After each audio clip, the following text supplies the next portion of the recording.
نستعينه ونستغفره نعوذ بالله من شرور أنفسنا وسيئات أعمالنا من يهده الله فلا مضل له ومن يضلل فلا هادي له وأشهد أن لا إله إلا الله وحده لا شريك له وأشهد أن محمدا عبده ورسوله يا أيها الذين آمنوا اتقوا الله حق تقاته ولا تموتن إلا وأنتم مسلمون يا أيها الناس اتقوا ربكم الذي خلقكم من نفس واحدة وخلق منها زوجها وبث منهما رجالا كثيرا ونساء واتقوا الله الذي تساءلون به والأرحام إن الله كان عليكم رقيبا يا أيها الذين آمنوا اتقوا الله وقولوا قولا سديدا يصلح لكم أعمالكم ويغفر لكم ذنوبكم ومن يطع الله ورسوله فقد فاز فوزا عظيما أما بعد فإن خير الكلام كلام الله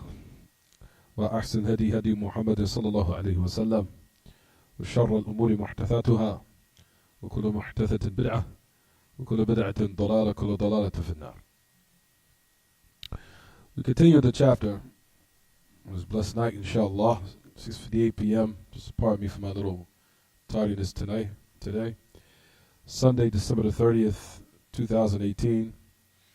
And what is supposed to be the new year? What's that supposed to start? Tuesday, or Monday night, something like that. 2018 on the Gregorian calendar, which agrees with the Hijri calendar. Now is the 17th of Rabi'-Thani, or the 18th night rather. Please don't. No. I wonder when did they start this? This stuff is ridiculous. The 22nd. Yeah, I have to do that. 22nd of Rabi'-Thani, 22nd night of Rabi'-Thani, 1440 after the Hijrah of Mustafa alayhi salatu wasalam. And we return to the chapter as we're discussing the ayah in the book of Allah Ta'ala.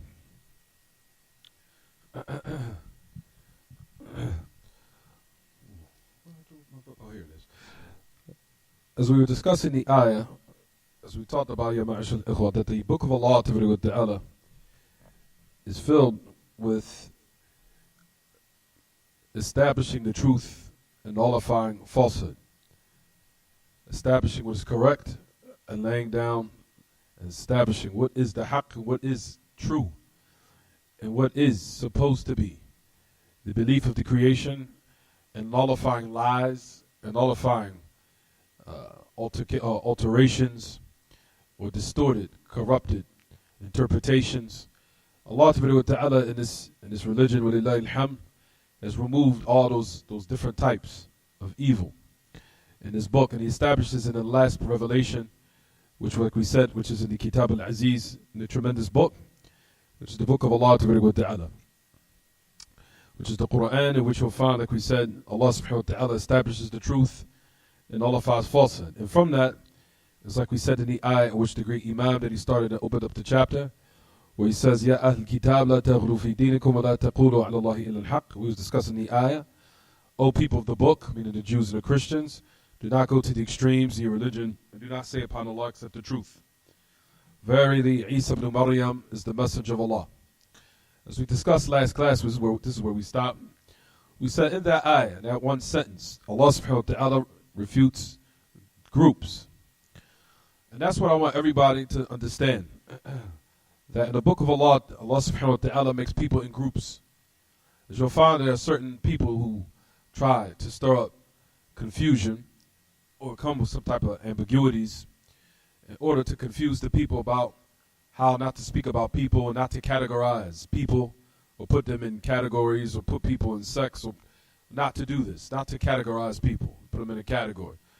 And we say that this is incorrect. Allah subhanahu wa ta'ala categorizes people in His book. Allah Ta'ala in His first page in Surah Al-Baqarah, Allah Ta'ala classifies and categorizes people. For example, Allah Ta'ala in the first page of Surah Al-Baqarah, He mentions the mu'mineen and what is their characteristics. And He mentions the kafirin and what is their characteristics. Then He mentions the munafiqeen and He mentions their characteristics. So Allah subhanahu wa ta'ala Himself categorizes people. and he mentions what is their characteristics. In the first page, in Surah Al-Baqarah. And likewise, similar to that, Allah Ta'ala in Surah Al-Fatiha. Allah Ta'ala talks about groups, which is in the surah in which every salah is not valid except if one was to recite it, which is Surah Al-Fatiha. Allah refutes groups. Allah refutes sects. Allah Ta'ala in Surah Al-Fatiha refutes the Jews and the Christians. And making supplication for the mu'mineen to supplicate to him, to guide them to the correct path and keep them firm upon it, and not to make us like those who earned his wrath or those who went astray. So in that, likewise, you'll find Allah subhanahu wa ta'ala is refuting groups. Similar to the ayah that we discussed now. Allah ta'ala is refuting, likewise again, the Jews and the Christians in this ayah. Allah subhanahu wa ta'ala is saying that Isa, Jesus, is the son of Mary. So if Jesus had a father, he would be ascribed to his father. He would be what? Isa ibn Allah. Right, everyone? But he's not Jesus, the son of Allah, son of God. He's not. So Allah subhanahu wa ta'ala ascribes Isa, Jesus, to who? His mother. To let you know that he doesn't have a what? Has a father. And likewise, we know, similar to that, there will be some resemblance to the father. Jesus does not have, and we know that Allah has no resemblance. There's no one that resembles Allah. So you find, ya ma'ashal ikhwa, in regards to Jesus, the son of Mary, and as refutations we talked about against the Christians. And likewise, we said similar to what we mentioned last class, Rasulullah, and when Allah Ta'ala establishes Ar-Risala, messengership, in that is refuting the Jews. Of those who reject his messengership, his prophethood, and he mock him and make mockery of him, rather. They even deny the fact he was a prophet, some of them. They deny his messengership and his prophethood. So the only ones who truly respect and have correct reverence for Isa ibn Maryam is the Muslimun, the Salafiyun, Ahl al-Hadith, the people of Tawheed, the people who traverse the path of the Sunnah of the Prophet ﷺ. They are the ones who truly show respect to Isa in a manner he deserves. Not taking him further, raising him above his level, to raising him to the level of a deity, which is a type of ridicule, mockery. It's a type of ridicule and mockery, like the Christians. Raising him to the level of deity is a form of mockery. It's a form of what? It's a form of mockery. To raise him to the level where he's a deity of worship. Now you've taken him above his level and exceeded the bounds. And then you have those who are on the opposite side of the extreme, like we said, who are the Yahud, who likewise, they do raise him. Not only do they, like we said, make mockery of them, still to this day a lot of them do, and deny his messengership. Rather, they ridicule him and make different insulting statements, and different types of statements, which also likewise shows they went to another side of another extreme. So they didn't not overpraise him, they went to another extreme, which is what? To now speak ill of Jesus, the son of Mary. So for you find, like we said in the ayah, Allah Ta'ala says in his book, وَإِنَّمَا الْمَسِيحُ عِيسَى بْنُ مَرْيَمَ رَسُولُ اللَّهِ. As we talked about likewise last class, and this is where we stopped at actually, where it says that spirit from him. Spirit from him. And this is what I discussed in class with the sisters today. For those who listen to the class online, this ayah right here, I don't think they put it in your book, the whole ayah, it's not in there. They just put a half of it. If you look at that whole ayah, if you go back to the Mus'haf, and I told the brothers to look in it, if you look in the Quran, the whole ayah reads like this. It says, spirit from him. Means spirit that Jesus, the son of Mary, was ruhun min. Spirit from him. Like we talked about before, ya ma'ashul ikhwa, in the Quran you have ayat that are either muhkamat or ayat that are mutashabihat. You have ayat that are muhkamat, and you have ayat that are mutashabihat. What does that mean? A person would say, where you get this from? Allah himself has said this, which is in Surah Ali Imran, ayat number 7. Allah Ta'ala says in his book, هو الذي أنزل عليك الكتاب منه آيات محكمات وهن الكتاب وأخر متشابهات. That's what Allah says, which is in Surah Ali Imran, ayat number 7. منه آيات محكمات وهن الكتاب وأخر متشابهات. فأما الذين في قلوبهم زيغ فيتبعون ما تشابه منه ابتغاء الفتنة وابتغاء تأويله وما يعلم تأويله إلا الله والراسخون في العلم. Allah Ta'ala says in His book, He's the one that has revealed to you the book. From those ayat, those verses that are muhkamat. What does Allah Ta'ala mean when He say those ayats and verses are muhkamat? Meaning that when you read it, they only carry one meaning based upon when you see it. It's clear. So Allah says, subhanahu wa ta'ala said that from the verses in the book are muhkamat. When you read it, it's clear. It only means one meaning. You cannot take it and say that it means something else or it means this or it means that. For example, when you hear Surah Al-Ikhlas, قُلْ هُوَ اللَّهُ أَحَدٌ, Allah's one, clear. Allahus Samad, Allah is Samad, clear. He didn't give birth nor was He born, clear. وَلَمْ يَكُنْ لَهُ كُفُوًا أَحَدٌ. No one is similar to Him, and He has no liking to Him, and He's one. Clear. Then Allah Ta'ala says in His book, because there are verses that are mutashabihat. What does mutashabihat mean? Meaning that when you read the ayah, they have different meanings that could be understood from when you read it. But it's incumbent upon you to find the other texts that clarify its meaning so you can understand it properly. That's the meaning of mutashabihat. Meaning there's another text that what? Clarifies its meaning. Either in the book of Allah or either in the Sunnah of the Prophet ﷺ, or either in some of the statements of the Sahaba. That they give the proper understanding of the verse. Meaning there's another verse and there's another text that clarifies its meaning or meanings. Because that from the ayah, from it can be extracted meanings that are what? False, and meanings that are what? Correct. This is the same thing that the Christians fell into. They still do it to this day. They have ayat and verses that they take, they understand it in a manner that suits their desires, and as a result of it, they went astray. Allah Ta'ala has saved this ummah from that disaster and that type of misguidance. Whereas if you look in the book of Allah, Allah Ta'ala, you'll find that there are verses that when you see it, a person will now try to what? Say that it can mean this, it can mean that, it can mean this. There are meanings that can be extracted that are correct. And meanings that are what? That are totally false. So when you say that are mutashabihat, meaning that there are other verses or texts that are needed in order to clarify its meaning. Either you'll find that Allah and another verse clarified the meaning, or the Prophet ﷺ clarified the meaning, or the Sahaba explained the meaning of the verse, which is from the statements of Ibn Abbas, where we know that Allah Ta'ala gave Ibn Abbas from the dua, the Messenger of Allah, saying that he was given the what? The fiqh of knowing the proper interpretations of the verses. Allahumma faqihu fi din wa allimhu at-ta'weed, as the Prophet said to Ibn Abbas. Oh Allah, give him knowledge of the religion and teach him the proper interpretation of the verses of the Quran. Wa allimhu at-ta'weed. طيب. What is now an example of those ayats that are mutashabihat that Allah says in His book? So Allah Himself has said that there are verses in the book that are what? There are muhkamat, and there are verses in the book that are what? Mutashabihat. So Allah subhanahu wa ta'ala says in His book, فَأَمَّا الَّذِينَ فِي قُلُوبِهِمْ زَيْغٌ فَيَتَّبِعُونَ مَا تَشَابَهَ مِنْهُ.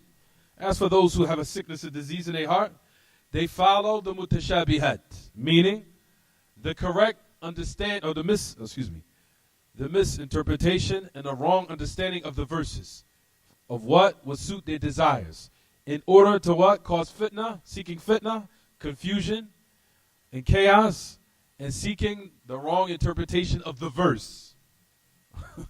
And no one knows the correct interpretation of the verse except Allah and those who are well grounded in knowledge. I'll talk about explaining the whole ayat again. The point is right now, Allah subhanahu wa ta'ala is saying in His book, there are ayats and verses. I'm just making sure you awake. There are ayats and there are verses that are muhkamat. And there are ayats and the verses that are what? Mutashabihat. So mutashabihat, brothers, means ayats that when you read them, they can necessitate numerous meanings. Meanings that are correct, meanings that are incorrect. Or a meaning that's correct, and meanings that are incorrect.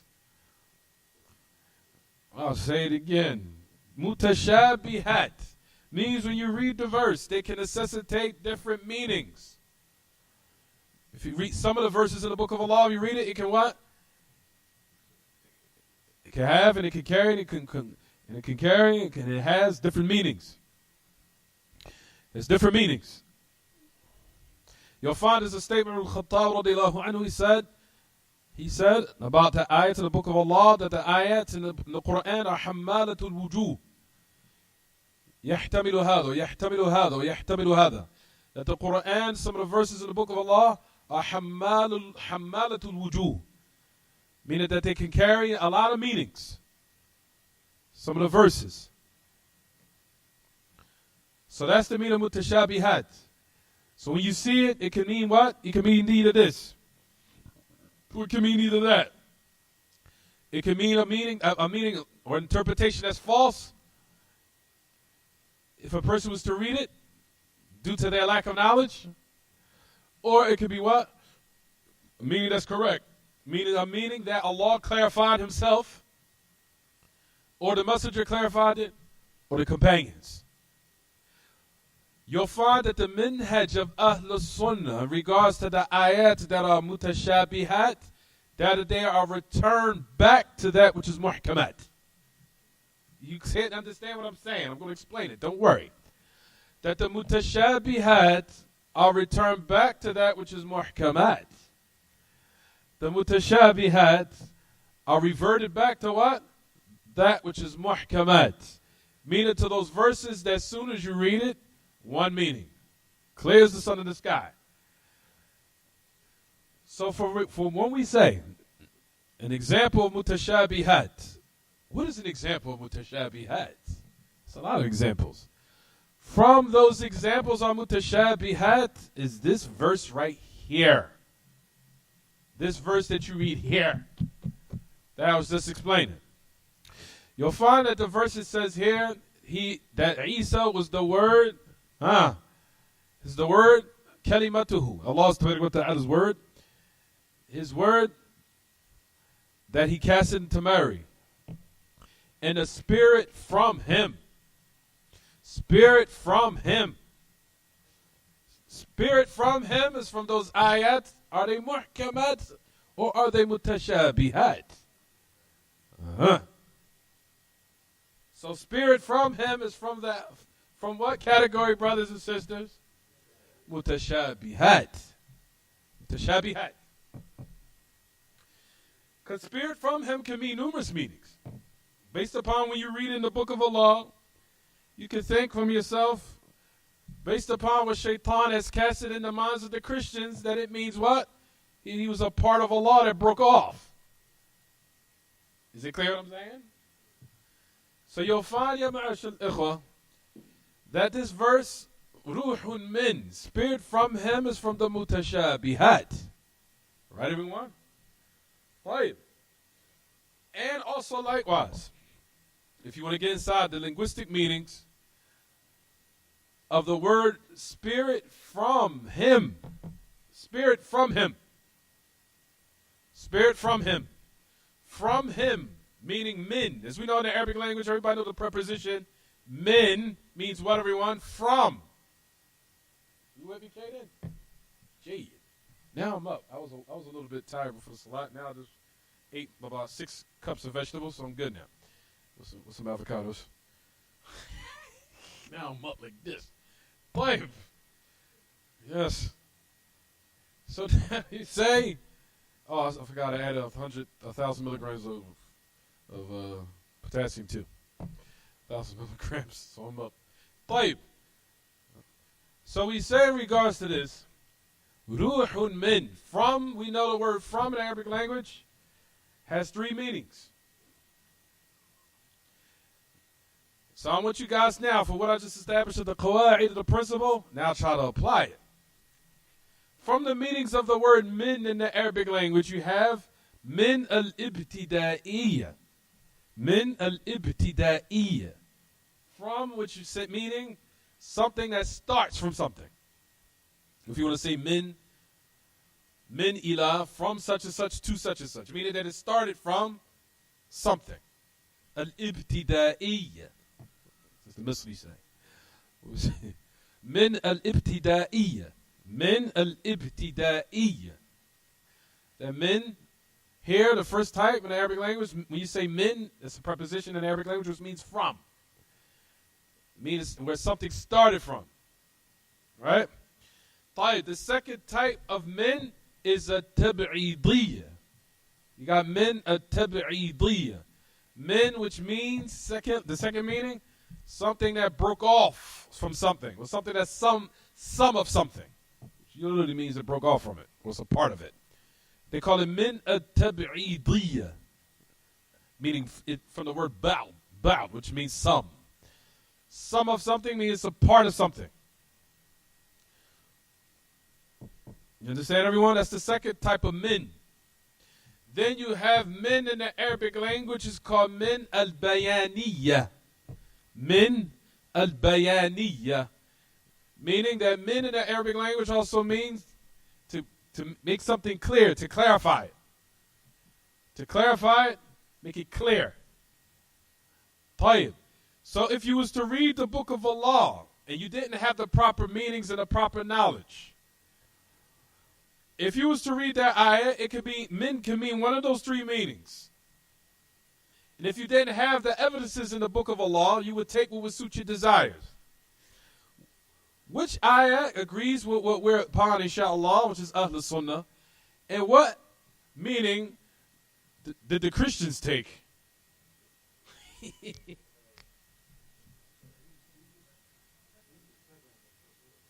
The Christians took the second meaning.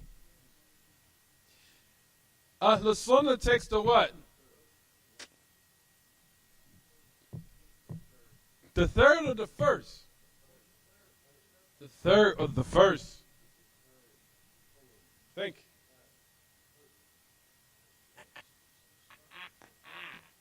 Third or the first?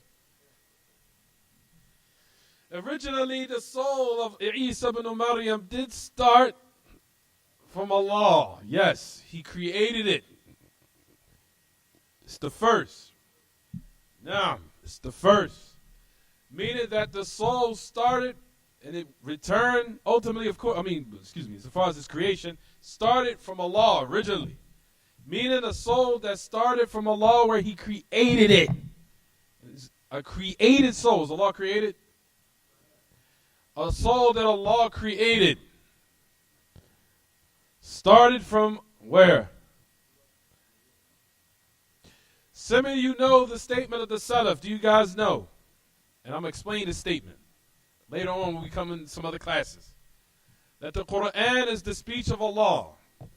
From Allah it started, and to Him it will return. That's a tremendous statement from the Salaf, in which has in it a lot of refutations. That the Quran is the speech of Allah. From Allah it started, and to Him it will return. Is the speech of Allah created? Is it created? From Allah it started, and to Him it will return. طيب. Similar to that we say about Isa ibn Maryam. What do we say about Isa ibn Maryam, ya ma'ashal ikhwa? So a person would say that the soul started from Allah. What's your dalil for that? Is it dalil? Is there evidence? Is there ayat muhkamat that clarifies this meaning? Because a person would say, so a Christian would say, we took this, we interpreted it like this. So you interpret it this way. What is your evidence and proof? Like we talked about it, said, brothers and sisters, what? That the mutashabi had to return back to the what? To the muhkamat. To those verses that clarify, make it clear. The ayah in the book of Allah that shows you what the meaning of the verse is when Allah subhanahu wa ta'ala says, Inna mathala Isa inda Allah ka mathali Adam. خلقه من تراب ثم قال له كن فيكون. The ayah which Allah subhanahu wa ta'ala says in His book, verily the example of Isa with Allah is like the example of Adam. He created him from dirt. Then He said to him what? Be and it is. So Allah is resembling the creation of Isa as far as his soul and as far as the soul of Adam. As we know that Adam, the soul of him was what? And Allah Ta'ala put the soul directly into him without any middleman. It was a soul that was created, that Allah created, that he started, originated it. Originated the soul and blew it directly in Adam. An example of Isa is like the example of who? It's of Adam. Where the soul started with Allah, which he created, and Adam is not a part of Allah, or his spirit of the Ruh is not part of Allah. It was a soul that Allah created, and he put it directly in Adam. Same thing similar to that as Isa. Likewise, he was a soul that was what? He was created, and he was put in the womb of Maryam. Of course, we know through Jibreel. But in regards to what we're saying now, that ayah clarifies what's intended in this ayah. So Allah subhanahu wa ta'ala what? Clarified the meaning in another verse. So now we can show what? That the mutashabihat are returned back to the what? Muhkamat. Where the muhkamat now gives everyone the proper understanding of the verse. So you don't misinterpret it and you fall into the misguidance of the Christians, where they follow their desires, as Allah clearly says in Surah Al-Imran, ayah number 7, those who follow what is not clear from it, meaning the wrong interpretation of it, of what their minds understand that suits their desires, they do that in order to what? They do that to cause fitna, to cause confusion, and to also likewise what? يَتَّبِعُونَ مَا تَشَبَهَ مِنْهُ ابْتِغَاءَ الْفِتْنَةِ, and also likewise to extract a false interpretation of the ayah. You see clear what I'm saying? So is it clear what I'm saying, everyone? Ha! That's funny. So you see how in these qawaid, these principles of knowledge, how Allah, every time you read this and you really read this, it increases your iman, how Allah saved this ummah from the what? From the chaos and confusion and the different misinterpretations and corrupted ideologies of what the other previous nations fell into. How Allah saved them from that, saved this ummah from that. But however, the only way you'll be saved by that is by what? By becoming educated. That's it. So the difference between us and them is that the knowledge is there. But the Muslims do not, either they don't have the proper people to educate them, or they themselves are what? Are misguided, by, of course, by people who are miseducating them. And also likewise due to their lack of knowledge of ignorance from in themselves. Which now makes them become from the deviant sects, which comes as a result of it, like we said, if they don't be careful, they'll be from those who died in a state where they'll be from those deviant sects, which the Prophet ﷺ said that they will be in hell, except one. Who's those who what? Who traverse the path of the Sahaba, who traverse the path of holding on to the kitab and the sunnah, understanding the companions. And that's the only way one will survive. So in regards to those ayat in the book of Allah, there are ayats that are muhkamat, and there are ayats that are what? Mutashabihat. طيب. Allah subhanahu wa ta'ala says in this last part of the ayah, and this is just a side benefit, whoever catches it, but we got to get back to the book. There's another verse, if you're looking at the last part of the verse, Allah ta'ala says in his book, he says, فَأَمَّا الَّذِينَ فِي قُلُوبِهِمْ زَيْغٌ فَيَتَّبِعُونَ مَا تَشَابَهَ مِنْهُ ابْتِغَاءَ الْفِتْنَةِ وَابْتِغَاءَ تَأْوِيلِهِ وَمَا يَعْلَمُ تَأْوِيلَهُ إِلَّا اللَّهُ وَالرَّاسِخُونَ فِي الْعِلْمِ. طيب. We know in regards to that ayat, it has two recitations. One where you stop, one where you keep going. And they both meaning two different meanings based upon which recitation you have implemented. If you go back to Surah Al-Imran, ayat number 7, and read it. Allah says in that ayat, He says again, no one knows the interpretation except Allah.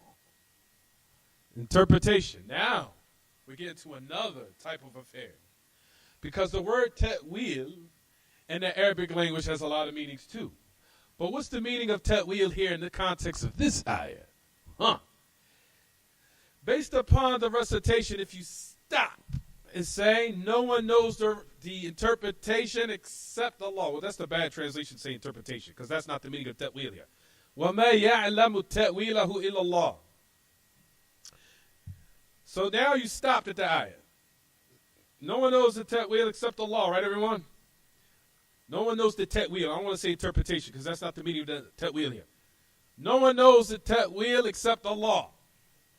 If you stop on lafz al-jalala, Allah, it means no one knows the true reality of certain affairs except Allah.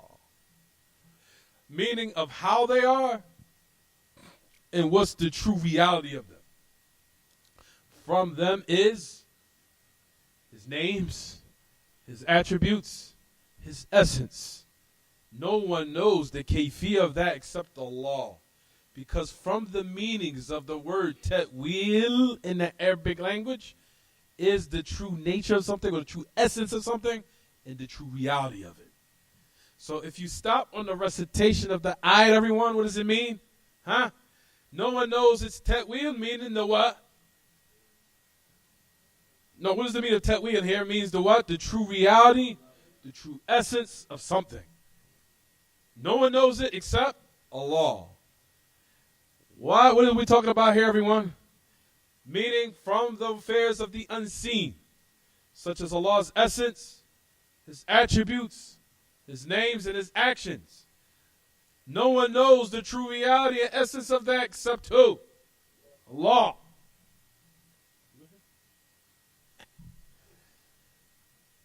For another example of that which is from the affairs of the unseen that no one knows except Allah, for example, paradise. And what is in it? And who's going to be its inhabitants?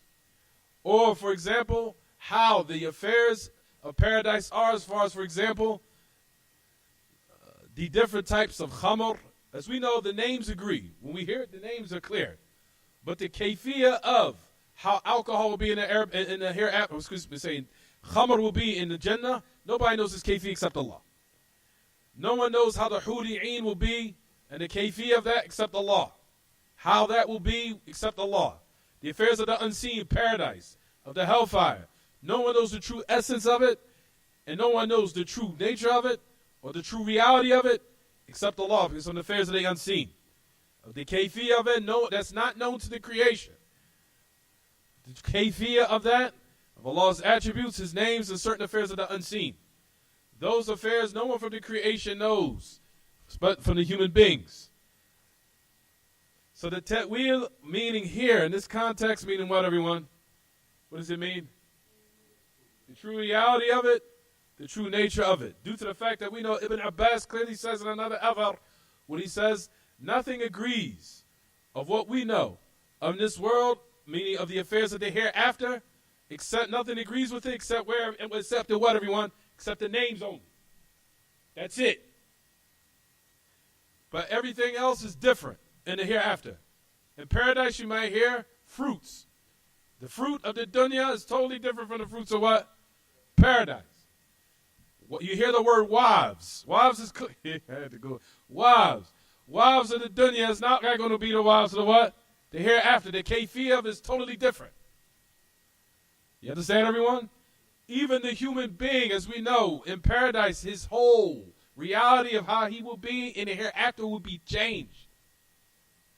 Yes, when a person enters paradise, his body and his how he is now, what you see now, body of the human being, we're not talking about Allah, body of the human being will be totally changed in paradise. Why? Because in paradise there's no sleeping, there's no hunger, there's no going to the there's no going to the bathroom. There is none of these things that we know in this dunya. There's no sleep, there's no sleeping, there's no defecation, there's none of these affairs. None of it. There's no sleep, no slumber, no tiredness, no weariness, nothing. And on top of that, the people also are going to see Allah in paradise. In which you'll find that Ibn al-Qayyim that he mentions, it says, that he says about the bodies in paradise, they're going to have to be changed in a manner that's extremely strong to withstand the sight of Allah. Is it clear what I'm saying? To withstand the sight of Allah, the body has to be totally changed. Has to be totally the structure, everything is changed. To withstand when Allah removes the veil in paradise, that they will be able to stand it. Because in the paradise and in dunya, as we know, as we talked about in the classes in the Dawah a couple of weeks ago or last week, that the human body cannot withstand the sight of Allah in this dunya. As Musa, when Allah displayed himself to the mountain as what we would understand, and there's no resemblance, that Allah is the tabi'een, who made At-Tawheed, which is mentioned in the actual tafsir of it, where it says that Allah is displayed of what the human being will understand is a tip of the finger. And Musa passed out, fell out unconscious, which is to show what, everyone? The human being in this dunya is extremely, his physical stature, his physical nature is weak, cannot stand. So the point of why we're saying this, everyone, is to show what? That the kayfiyah of the affairs of the hereafter, no one knows his true reality, his true nature, except Allah. That's the first meaning. Especially his names, his attributes, his essence, and his actions. No one knows the true reality of those affairs except him, Tabarak wa Ta'ala. Is it clear? Tayyib, upon another recitation of the ayah, when Allah Tabarak wa Ta'ala is talking about mutashabihat. Now we read the complete recitation of Surah Ali Imran, ayat number 7. وَمَا يَعْلَمُ تَأْوِيلَهُ. Now you have to keep going, the second recitation. وَمَا يَعْلَمُ تَأْوِيلَهُ إِلَّا اللَّهُ وَالرَّاسِخُونَ فِي الْعِلْمِ يَقُولُونَ آمَنَّا بِهِ كُلٌّ مِّنْ عِنْدِ رَبِّنَا وَمَا يَذَّكَّرُ إِلَّا أُولُو الْأَلْبَابِ. طيب, the ayah Allah Ta'ala says, no one knows his ta'wil except Allah and those who are well grounded in knowledge. Now you have the second recitation where you continue. That has another meaning. That meaning, and I'm going to sum it up so we can get back to the class. The meaning of the second recitation is that the mutashabihat in the book of Allah, Tabarak wa Ta'ala, no one knows the proper understanding of those verses except Allah and those who possess knowledge. Based upon the example I just gave here in the ayah, which happened when we mentioned it said about Isha, spirit from him. The only people that know the correct meaning of the verse is those who what? Studied. And those who have knowledge. You understand? As for those who lack it, they're going to fall into what? Following something incorrect. So Allah Ta'ala says, no one knows the ta'wil. So what is the meaning of ta'wil based upon the second recitation? First recitation means true reality, the true nature of something, or the true essence, or quintessence. The true essence of something, or the true reality of it. No one knows except Allah. Play. No one knows the ta'wil now. The first recitation we said it means what? True reality. Now we have a second recitation. No one knows the ta'wil except Allah and those who are well grounded in knowledge. Now what is the meaning here? The second one. Umar already said it. It means interpretation.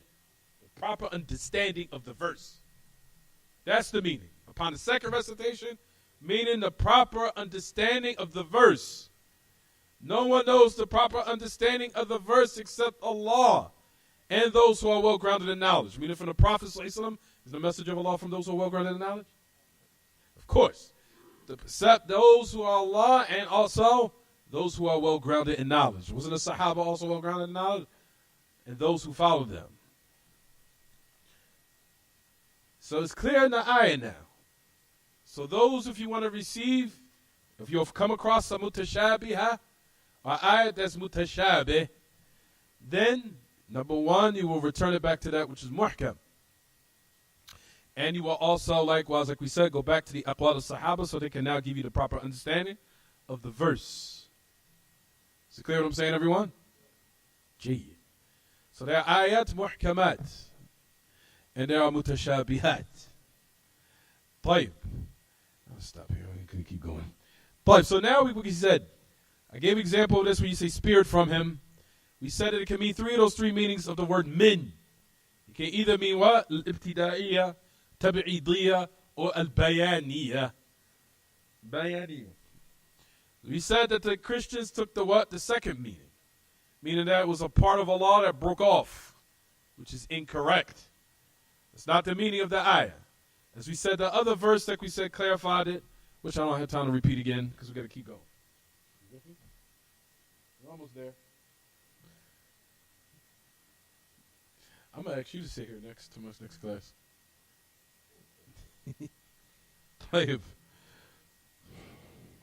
So you'll find in the ayah, that is from the examples that we gave of this type of mutashabih.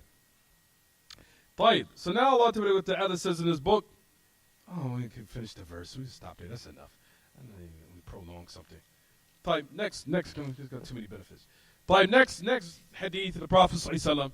If you look at your books, everyone, Wed.Fri.Sun.After, on the authority of Ibn Abbas, we gotta move. On the authority of Ibn Abbas, radiallahu anhuma, the statement of Allah Ta'ala, which is in Surah An-Nuh. No, Surah An-Nuh. Where Allah subhanahu wa ta'ala says, وَلَا تَذَرُنَّ آلِهَتَكُمْ وَلَا تَذَرُنَّ وَدًّا وَلَا سُوَاعًا وَلَا يَغُوثَ وَيَعُوقَ وَنَسْرًا وَقَدْ أَضَلُّوا كَثِيرًا وَلَا تَدْرِ الظَّالِمِينَ إِلَّا. No, that's not right. No, I'm right. You will not leave off your deities. You will not leave off the deity which is called Wed, with Suwa', and the deity, his name, or the name of that deity is Yaghuth, wa Ya'uq, and Nasr. They're just names, different idols that those are the people knew that they used to worship. طيب. This particular ayah, I should forgot about this. Similar to that. What is from was extracted from this was related in Al-Bukhari and Al-Sahih. Should I talk about this today? We know from the shuyukh of Imam al-Bukhari, his name was what, everyone? Ali ibn al-Madini, the great Imam, who was known for his deep knowledge of hidden weaknesses in hadith. His name was Ali ibn al-Madini. I mentioned this a couple of weeks ago. His name was Ali ibn al-Madini. Ali ibn al-Madini. You write that down yet? You just need to start yet? You did? Oh, okay. From the shuyukh of an Imam al-Bukhari, his name was Ali ibn al-Madini. Ali ibn al-Madini was from those who had tremendous knowledge in ma'rifati ilal al-ahadith. He had a lot of knowledge in hidden weaknesses in hadith. Ali ibn al-Madini. Al-Imam al-Bukhari in his Sahih relied upon the knowledge of Ali ibn al-Madini and a lot of his hidden weaknesses that he clarified. Ali ibn al-Madini. I'll say it again.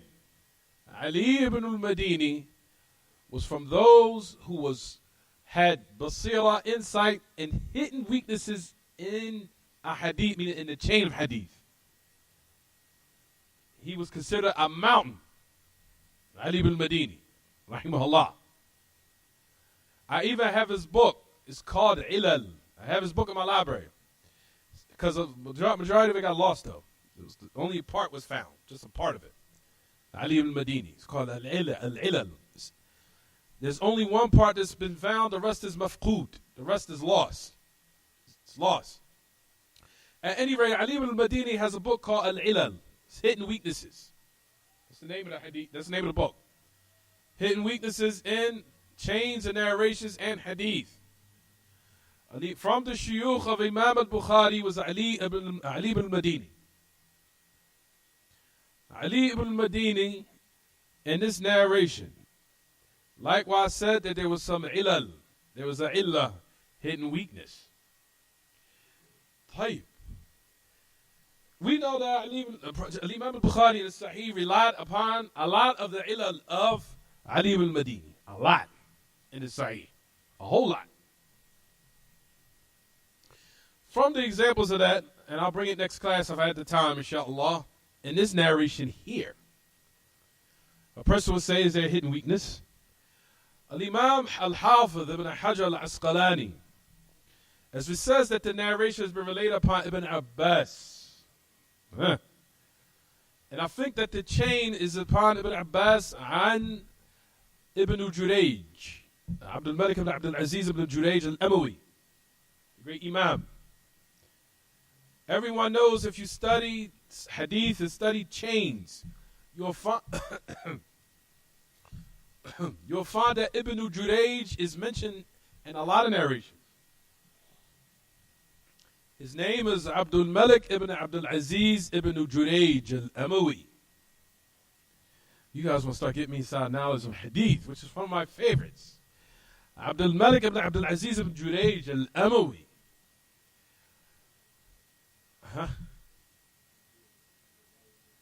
Ibn Abdul Aziz ibn Jurayj al-Amawi. Abdul Malik ibn Abdul Aziz ibn Jurayj al-Amawi. The isnad is upon Ibn Abbas, upon Ibn Jurayj, upon Ata. Ata was the problem. That's the chain where Ali ibn Madini said that's where the problem lies, right there. Is it Ata ibn Abi Rabah, or is it Ata al-Khurasani? That's the issue. So you have to find in chains, and both of them were great a'im. Ata al-Khurasani, or was it Ata ibn Abi Rabah? We know that Abdul Malik ibn Abdul Aziz ibn Jurayj al-Amawi was from the Mudallisin. He was from the Mudallisin. However, we know he used to perform what they call tadlis. It's the reason why they used to do it. I'll tell you about this later. I don't have time to get into it. Science and hadith. That he wouldn't say haddathana, he would say an, which is a type of somewhat deceit in the chain. طيب. You'll find that Ahl Ilm say, if Abdul Malik ibn Abdul Aziz ibn Jurayj, if he narrates upon Ata ibn Abi Rabah, فإن حكم الحديث يحمل على السماع, that the hadith is now applied to a chain that's connected. It's sahih. Is it clear what I'm saying? For that particular narrator, that's something different. Let's just stick to what we're talking about here. I'm talking about this hadith in your book, in kitaab-attawheed right now. I'm going to talk about other narrations. طيب, this narration here, we're talking about Abdul Malik ibn Abdul Aziz ibn Jurayj. If he makes tadlis upon other narrators, it has to be checked, except if he narrates upon Ata ibn Abi Rabah. If he narrates upon Ata ibn Abi Rabah, the chain is considered connected. The problem is that some Ahl Ilm thought that this narration was upon Ibn Jurayj, upon Ata ibn Abi Rabah, the opposite. Ata ibn Abi Rabah, upon Ibn Jurayj. So when they seen Ata, they just seen Ata. Some of them thought it was Ata ibn Abi Rabah, sahih. Because we know that if Abdul Malik ibn Abdul Aziz ibn Jurayj, and Ata relates upon Ata ibn Abi Rabah relates upon Abdul Malik ibn Abdul Aziz ibn Jurayj, that narration is authentic. However, Ali ibn Madini came behind and said, it's not Ata ibn Abi Rabah, it's Ata al-Khurasani. Ata al-Khurasani. At any rate, I don't want to get too deep into this. Al-Hafidh ibn Hajar sums it up by saying, I don't want to get too deep into it. Al-Hafidh ibn Hajar mentioned, if you go back to what he says in Fatih, Al-Hafidh ibn Hajar mentions, says, some of the new Huffaz the Hadith thought that the narration was upon Ata al-Khurasani, Ata ibn Abi Rabah. And they discovered that it was what? Ata al-Khurasani. He says that we know Ata al-Khurasani, Ata ibn Abi Rabah, was Ata ibn Abi Rabah now, did not meet Ibn Abbas. So there's a narration that says that. So he summed it up and said that he said that this narration was related in both ways. He said there was a narration that's upon Ata ibn Abi Rabah, and there's the bell, and there's a narration upon Ata al-Khurasani. Both, just to sum it up. is from those rare cases that you'll find in hadith. Very rare. So he said that the chain is connected based upon the fact that it's been related upon both Ata al-Khurasani and Ata ibn Abi Rabah. I'll bring the next class, inshallah, when I get the time. I wasn't able to bring it because I was fat, I was being rushed. But I'll read the whole chain when I get it, inshallah. Don't worry.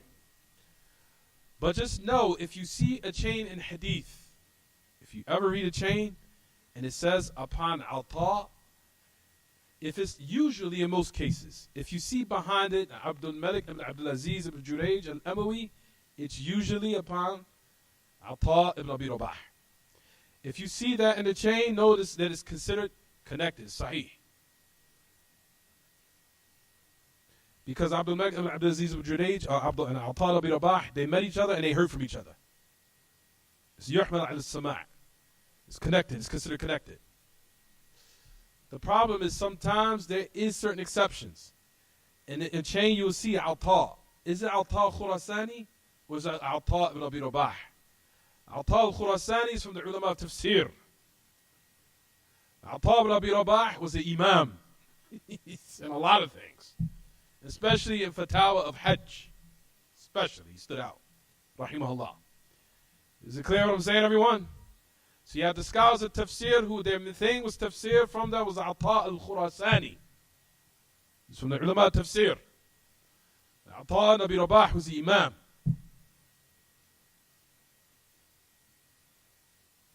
And he was also black. Ata ibn Abi Rabah was black. Because there was an author that talks about him, that he was the greatest of those during his time, of those who give fatwa. He was given fatwa in Hajj. For all the people that came, he was the one that was returned back to. And some of the people used to say, they were saying that how is it that this person, this individual, has become just basically the head of everyone, to the point where even the king or the Khalifa at his time came to him and actually showed reverence to him, which is to show how knowledge is the what raises individual. You understand? At any rate, this is neither here nor there. طيب, so that's Ata ibn Abi Rabah, and then you have Ata al-Khurasani. That's in this chain of here, in this particular book, in this narration here, your books, is pertaining to that. Here, this narration Ibn Abbas, this in your books. So the narration reads as follows, everyone. What does it say? Do you will not leave? He says, you will not leave off your deities. And they gave all the different names of them, who was Wed, Suwa', Yaghuth, Ya'uq, wa Nasr. He said, these were names of men who are what? Righteous. Just as the people of Nuh. Who are from those who fall into this of these days, everyone, as we know? The people of what? The Sufiya. From them, who they may go to the extremes in, is who, everyone? Abdul Qadir al-Jilani. Abdul Qadir al-Jilani, keep in mind, everyone, he was Salafi. He was not Sufi. Abdul Qadir al-Jilani was Sunni, Salafi, Hanbali. He was also Hanbali. And he also, likewise, had karamat. That's what I want to talk about. Al-Imam al-Dhahabi mentioned in his seerah, he made tarjama of Abdul Qadir al-Jilani. He said he had karamat. What are karamat, everyone?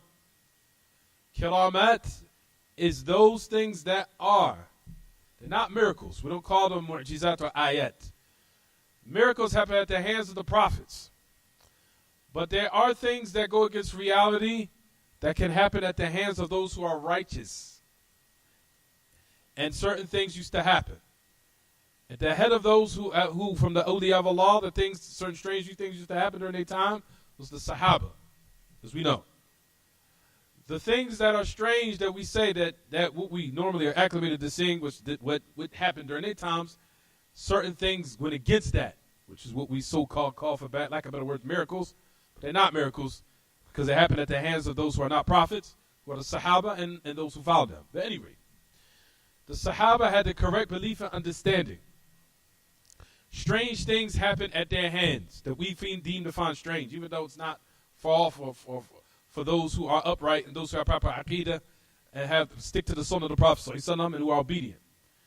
You'll find that Shaykh al-Islam Ibn Taymiyyah in Aqidat al-Wasitiyah has a whole chapter talking about karamat and given the correct position in karamat. The Ahl Ilm affirm karamat. They still can happen in these days. It can happen. No one says that they cannot. We still affirm karamat. They can happen. But they do not happen at the hands of those who claim to be awliya, but in true reality they're shayateen. Is it clear what I'm saying, everyone? The karamat al-awliya have conditions, and we'll talk about that, discuss that later. But Abdul Qadir al-Jilani was Sunni, Salafi, and he was also Hanbali. And certain things did happen at his hands in which the Sufis took it and ran with it and raised him above his level, to the point where they even, worshipped him and put him at a level as if he's Allah. As I told the brothers about the Athar, that he said in a statement, some of the Sufis, especially the Jilanis, those who are upon that tariqah, the Shaykh or that type of tariqah they call it, tariqah, they say that Abdul Qadir al-Jilani, that Allah fell in paradise. Abdul Qadir al-Jilani helped him up. Allah fell in paradise, and Abdul Qadir al-Jilani helped him up, which is absolute nonsense. Ridiculous, worse than even what will be considered would be even considered comics. You wouldn't even mention this type of nonsense. The Abdul Qadir al-Jilani, or maybe they would. The Abdul Qadir al-Jilani, they say this about him. They raise him above his status, and this is what, as a result of it, they fell into ghulu. Ghulu as far as in what, everyone? Extremism, in not only in name, but as far as in the i'tiqad, in the belief system. And it's the same thing that had happened during the time of Nuh. It's the same thing happened to a lot of the Muslims, especially those who are involved in Sufiya. It's the same thing. It's no different. So that's the reason why we compare it to the misguidance that happened at the past to the misguidance of today. It's not too what? It's not different. There's not a big difference at all. Is it clear what I'm saying, everyone? Probably will stop here for today. I have a sense that everybody's a little bit exhausted for some reason.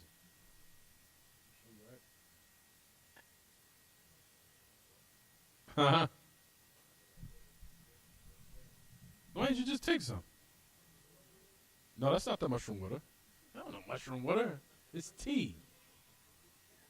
I want you guys to look up online something called lion's mane. Just look on it. Say lion's mane tea. Just look at it. Yeah, son, you guys know I'm a little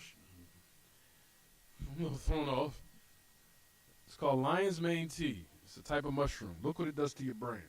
Just look. Nope, can't get it from the stuff. Got order off the line.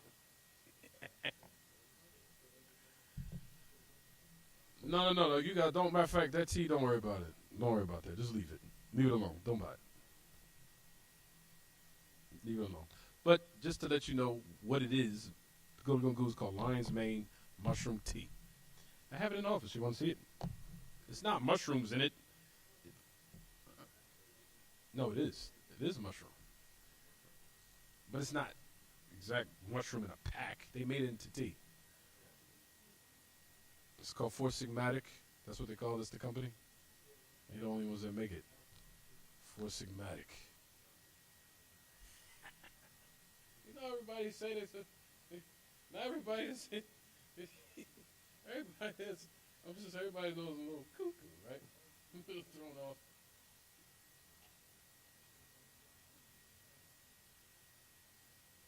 Just look at the benefits of it. Any questions about the lesson? Any sisters? Brothers who got questions about the lesson? Cade? Any questions? Mm-hmm. Leave it alone. Don't buy it. It's not. You got to build yourself up to that because you're not going to like the taste of it. I changed my whole palate in my body. I changed it. So I don't really crave sweets anymore. I don't crave it at all. Tafadal. There's no sugar in it. All it is a little bit of stevia, which doesn't give you a glycemic. There's no glycemic index, but it has a sweetness to it. But it doesn't give you an insulin spike at all. At all, zero.